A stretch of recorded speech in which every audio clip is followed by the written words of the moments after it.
Hello everyone, welcome to my first video on this channel where I actually use my voice. Today I will be talking about a topic very dear to my heart and probably very dear to yours as well. This topic, of course, is Gundam, as well as one of the biggest franchises in gaming history, the Halo series.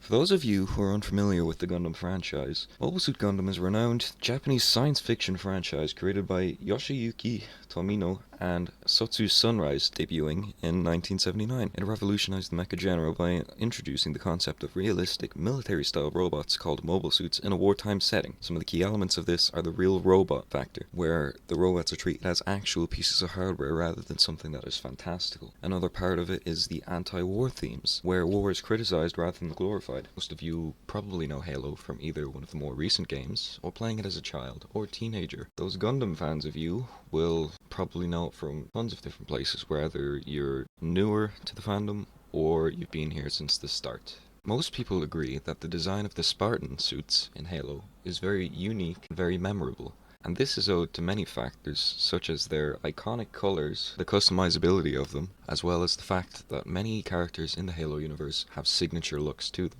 although this can be attributed to design inspirations taken from Gundam.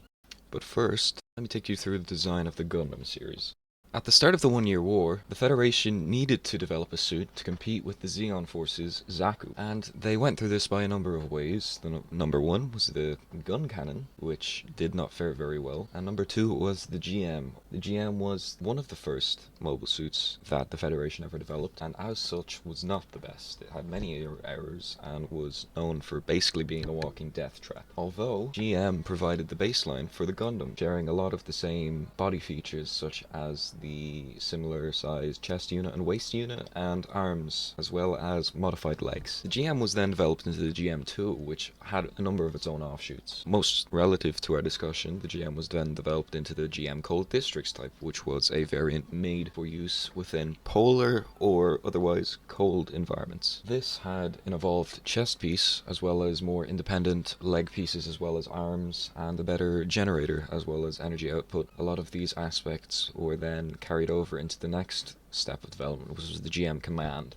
where you start to see a lot of interesting design cues, such as the visor, which can be reminiscent of a lot of the helmets from the Halo series, as well as the leg units being all in one, which also is shared with the Spartans. The GM Command was also developed into a lot of other variants, such as the GM Command Space type, but that is not relevant to our discussion. Now, here's the centerpiece for this theory: the GM Spartan.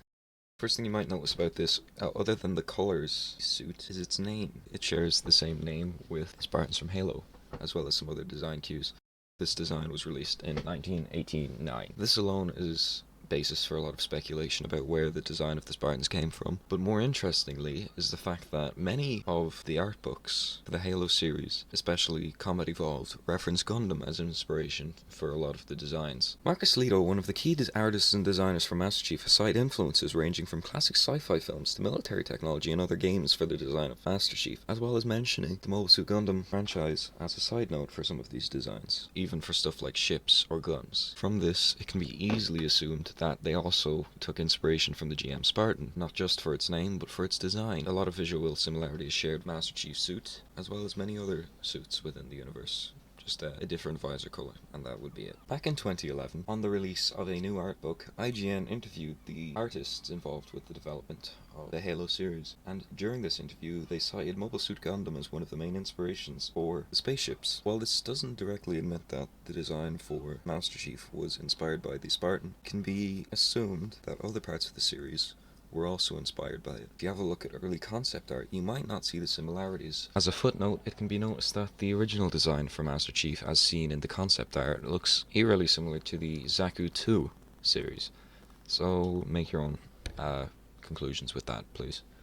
But once you go through the design evolution, as well as looking at the similarities in head shape and body shape, the GM Spartan and the Master Chief suit, it's very hard not to see the difference. Anyways, thank you for watching this video. I hope you enjoyed my presentation, and I will be making more, so stay tuned.